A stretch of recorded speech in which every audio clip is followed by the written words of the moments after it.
আমি পারুলতা বলছি। আজকে তোমাদের আরও একটি মা এবং ছেলের গল্প বলবো। গল্পটি শেষ পর্যন্ত শুনলে তোমাদের ওটা গরম হয়ে যাবে। আমি আতিকুর রহমান, আতিক। আমাদের পরিবারের সদস্য সংখ্যা ৫ জন। মা জৌসনা বেগম, বয়স ৪২ বছর, গৃহিণী। বাবা সাদিকুর, বয়স ৪৭, দোকানদার ও কৃষক। আমরা ২ ভাই ১ বোন। আমি আতিক, বয়স ২২ বছর, সবার বড়। এইচএসসি পাশ করে নিজেদের ক্ষেত খামারে কাজ করি, মাঝে মাঝে দোকানেও বসি। তারপর বোন আয়েশা, বয়স ১৭ বছর, এবছর এসএসসি পরীক্ষা দিবে। সবার ছোট আমির, বয়সও মাত্র ৫ বছর। সবাই জানত আমি ও আয়েশার পর বাবা মা আর সন্তান নিবে না। আমরা ২ ভাই বোন মোটামুটি বড় হয়েছি। এমন সময় আমার আম্মাজানের পেট ফুলতে লাগল। যখন ৬-৭ মাস, তখন তো মা লজ্জায় আমার সামনেই আসত না। মনে মনে তা দেখে আমি হাসতাম। যা হোক, সকালে ঘুম থেকে উঠে আয়েশাকে পড়তে বসায়, তারপর নাস্তা খেয়ে সাইকেলে করে তাকে স্কুলে দিয়ে আসি। স্কুল দূরে হওয়ায় নিয়ে যেতে হয়, আবার ২টের সময় নিয়ে আসি। আর আরেকটা কারণ আছে, তা হলো আয়েশার মতো সুন্দরী এ গ্রামে দ্বিতীয়টি নেই। আয়েশাকে দেখার জন্য রাস্তার ধারে বাজে ছেলেরা বসে থাকত। তা শুনে নিজেই ভাই হিসেবে দায়িত্ব কাঁধে তুলে নিলাম। আয়েশার সাথে প্রতিদিন আমাকে আসতে দেখে ছেলেপুলে নিরাশ হয়ে রাস্তার ধারে বসে থাকা বন্ধ করে দিল। কারণ এটুকু তারা বুঝেছিল যে আমার সাথে লাগতে এলে ২-৪ জনের হাড্ডি গুঁড়ো করে ছাড়ব। পুরো এলাকায় কুস্তিতে আমার সাথে কেউ পেরে উঠত না। আমাদের বাড়িতে ঘর ৬টা। উত্তরের বড় ঘরে বাবা মা ও তাদের সাথে আমির, পরেরটাতে আয়েশা, তার পরেরটাতে আমি। বাকিগুলো বন্ধ পড়ে থাকে, কেউ আসলে থাকে না হলে শস্য দানা ভরা থাকে। আয়েশা মাঝে মধ্যে আমার ঘরে এসে পড়াশোনা করে, কারণ দক্ষিণের জানালা দিয়ে সুন্দর হাওয়া আসে আর এদিকটা নিরিবিলি। আমিও তাকে পড়া দেখিয়ে দিই। সবই ঠিক ছিল, জীবনটাও ছিল শান্তির। হঠাৎ সব কেমন জানি হয়ে গেল। কারণ ২টো বই। বাড়িতে কারেন্ট নেই, কিন্তু দোকানে আছে।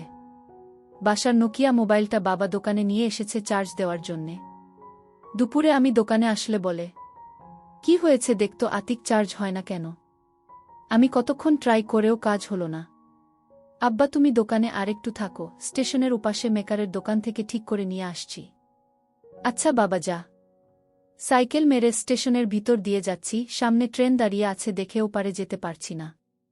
মানুষের ঠেলাঠেলি দেখে স্টেশনের কোণার দিকে সরে গেলাম। লোহার পিলারের সাথে সাইকেল খাড়া করে দাঁড়িয়ে আছি। বাম পাশে দেখি এক মুরব্বি পলিথিন বিছিয়ে সামনে কতগুলো বই খবরের কাগজ ছড়িয়ে বসে আছে। কর্নেগির লেক বড় যদি হতে চাও, বইটা দেখে বসে পড়লাম। হাতে নিয়ে উল্টে পাল্টে দেখছি মুরব্বি এক মনে খবরের কাগজ পড়ছে। আরেক সারিতে কয়েকটা বই উল্টো করে রাখা আছে। হাত বাড়িয়ে একটা তুলে নিলাম। সোজা করতেই মলাটে এক সেট মেয়ের ছবি, নাম অভিসার, লেখক রসমা। রেখে দিতে গিয়ে কি মনে করে একটা পৃষ্ঠা ওল্টাতেই সূচিপত্র। আজব নামগুলো। সূচিপত্র পড়েই আমার হাত পা কাঁপতে লাগল। তাড়াতাড়ি রেখে দিয়ে উঠে দাঁড়ালাম। মুরব্বি পেপার রেখে চাইল, লাগবে না কি? না চাচা। আরে নাও নাও, লজ্জা পাচ্ছ কেন? মাত্র ২০ টাকা। না কাকা, যায় বলে তাড়াতাড়ি সাইকেল নিয়ে ওখান থেকে সরে এলাম। ট্রেন যে কখন চলে গেছে সে খেয়ালও নেই। মেকার মোবাইল দেখে বলল, আজ হবে না, কাল এসে নিয়ে যেও। কয় টাকা লাগবে? ৮০ টাকা। আমার কাছে ৫০ টাকা আছে, তাই দিই। না, ৫০ টাকায় হবে না, ৭০ টাকা দাও। ঠিক আছে, কাল দুপুরে টাকা নিয়ে আসব। এসো। মাথার ভিতর থেকে ওই বইগুলোর কথা বের হচ্ছে না। আবার স্টেশনে এসে মুরব্বির কাছে দাঁড়ালাম। দিব। কয় টাকা? একটা ২০, জোড়া ৩৫। জোড়া ৩০ দিবেন? ঠিক আছে, নাও।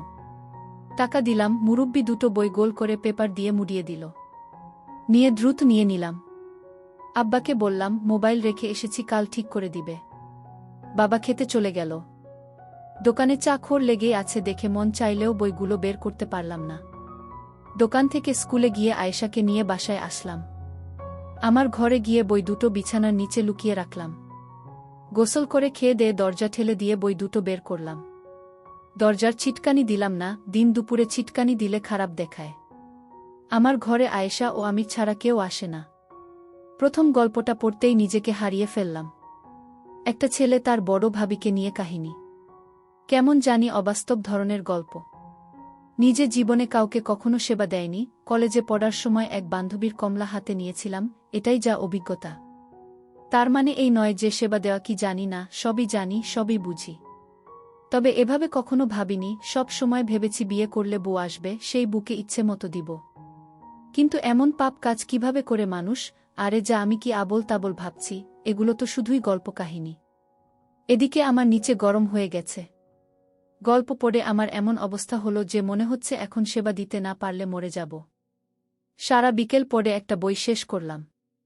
বই দুটো লুকিয়ে রেখে বের হলাম। উঠানে বসে মা আয়েশার চুলে তেল লাগিয়ে দিচ্ছে। ওড়না ছাড়া ডালিমের মতো লাগছে। ছি, আমি একটা অমানুষ, নিজে আপন ছোট বোনের দিকে কি নজরে তাকাচ্ছি। মা বলল, কি রে বাবা, শরীর খারাপ নাকি? না গো মা। খেতে গেলি না যে? এমনি শুয়েছিলাম, কাল যাব। আয়েশা বারবার আজ চোখে নিচের দিকে তাকাচ্ছে। ভাগ্যিস এখনো জিজ্ঞেস করে বসেনি, তাড়াতাড়ি পুকুরের দিকে চলে এলাম। মা খেয়াল করলে তো সবই বুঝবে, আয়েশা হয়তো বুঝেনি। সন্ধ্যার পরে আয়েশা আমার ঘরে আসলো পড়ার জন্য। ভাইয়া, কয়েকটা আঙ্ক বুঝিয়ে দাও তো। ভালো লাগছে না, নিজেরটা নিজেই করে নে। দাও না ভাইজা। বললাম না এখন যা।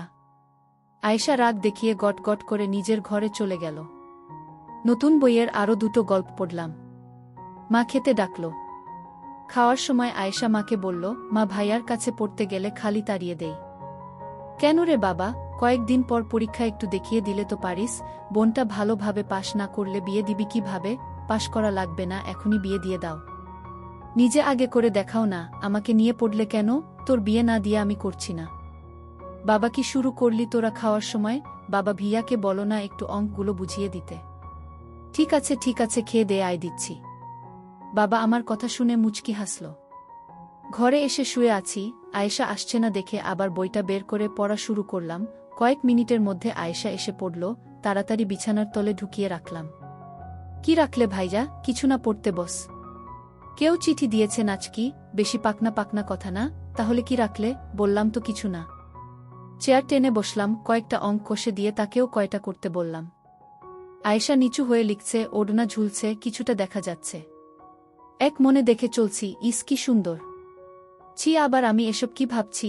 ভাবলে ক্ষতি কি? গল্পের মন্টু যদি তার বড় দিদিকে সেবা দিতে পারে, বিয়ে করে বউ বানিয়ে ফেলতে পারে, আমি ভাবলেই দোষ। ভাইজা, এই ভাইজা, এহু। কখন থেকে ডাকছি, কথা বলো না কেন? নিজের কাজ কর না, এত চিল্লাস কেন? কি হয়েছে তোমার, এমন করছো কেন? কিছু না, তোর অঙ্ক শেষ হয়েছে? হা, এই নাও দেখে। আচ্ছা তুই এখন যা, আমি ঘুমাবো। আয়েশা বই গুছিয়ে নিয়ে চলে যাচ্ছে, আমি আয়েশার দোলানো দেখছি। ইস কি সুন্দর আমার ছোট বোনটি। এমন সুন্দর একটা বউ যদি আমার হতো। না জানি এমন সুন্দর আমার বোনটাকে কে সেবা দিবে। ছি, আবার ভাবছি। অনেক রাত পর্যন্ত পড়ে বইটা শেষ করলাম। নিজেকে থামাতে না পেরে আয়েশাকে কল্পনা করে পানি ফেললাম। শেষে অনেক অনুতপ্ত হলাম। তারপরও শুয়ে শুয়ে আয়েশাকে নিয়ে কল্পনা করতে ভালো লাগছে, পারছি না ভাবা বন্ধ করতে। কখন ঘুমিয়ে গেছি জানি না। আজ শুক্রবার, আয়েশার স্কুল নেই, নাস্তা করে খেতে কিছু কাজ আছে দেখে রওনা দিলাম। অর্ধেক রাস্তা গিয়ে মনে হলো বই দুটো বিছানার নিচে রেখে আসা কি ঠিক হলো? বিছানা ঝাড়া দিতে গিয়ে যদি মা বা আয়েশা পেয়ে যায়, এতদূর এসে ঘুরে যাওয়া সম্ভব না আর। কাজ শেষ করে বাড়ি আসতে আসতে 3টা বেজে গেল। গোসল করে খাওয়া দাওয়া করে ঘরে আসলাম। বিছানার চাদর চেঞ্জ করেছে, সুন্দর করে ঘর গোছানো, এটা আয়েশার কাজ। ও ঘর এলোমেলো দেখলেই গোছাতে শুরু করে। দরজা ঠেলে দিয়ে বিছানা উল্টিয়ে দেখি বই দুটো আছে, কিন্তু আমি যেভাবে রেখেছিলাম সেভাবে নেই। তার মানে আয়েশা দেখেছে। পড়েছে কি? পড়ে থাকলে আমাকে খারাপ ভাববে, বাবা মাকে কি বলে দিবে? ইস কি হবে এখন? ভাইজা, এই ভাইয়া করতে করতে ঘরে এলো আয়েশা। হা বল। আমাকে একটু বাজারে নিয়ে চলো তো। কেন, দরকার আছে? কি দরকার সেটাই তো জানতে চাইছি। আমাকে বল কি লাগবে, এনে দিচ্ছি, তোর যাওয়ার দরকার নেই। না, তোমাকে বলতে পারবো না, তুমি নিয়ে চলো। ঠিক আছে চল।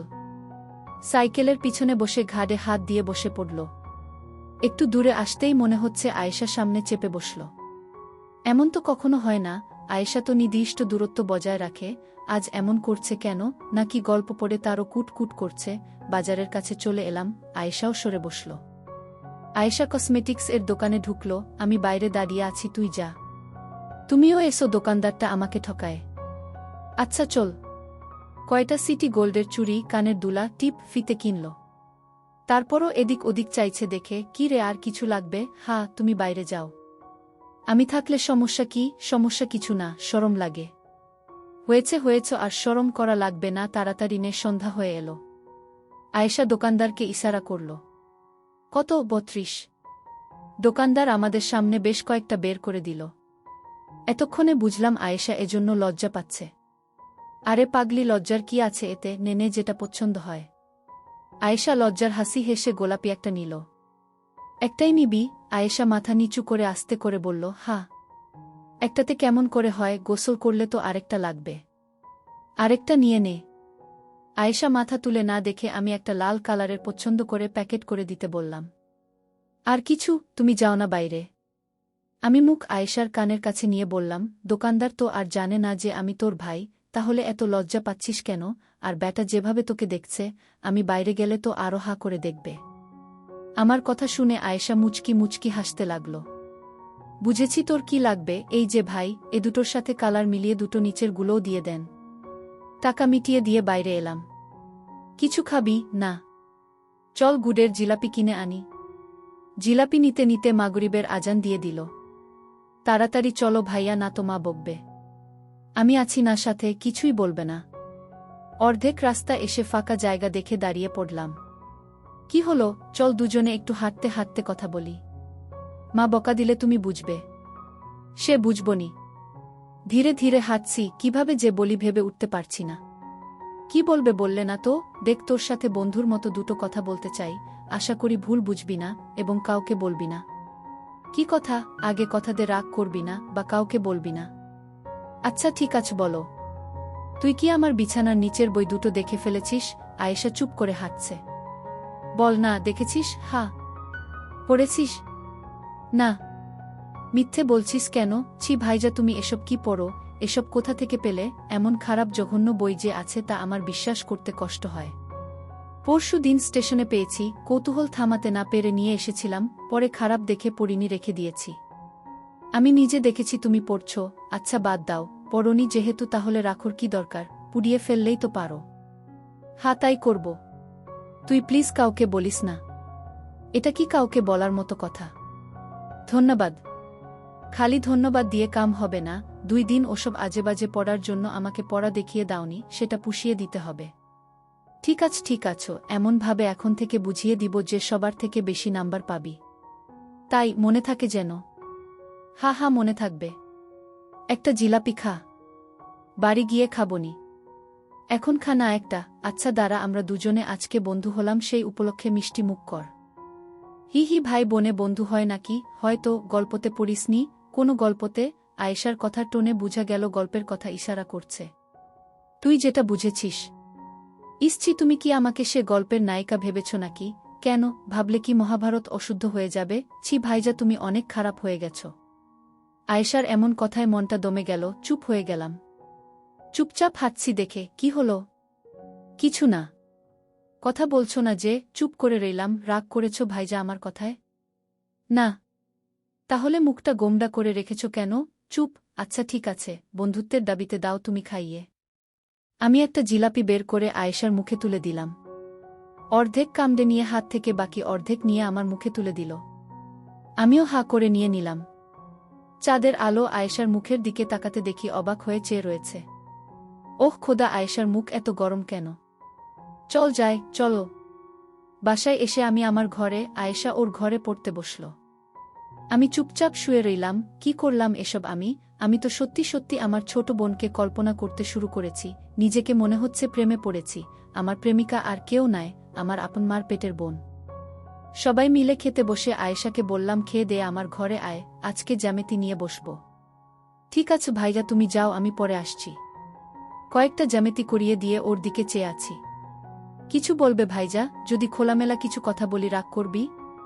আমি তোমার বোন, এমন কিছু বলো না যে আমি ছোট হয়ে যাই।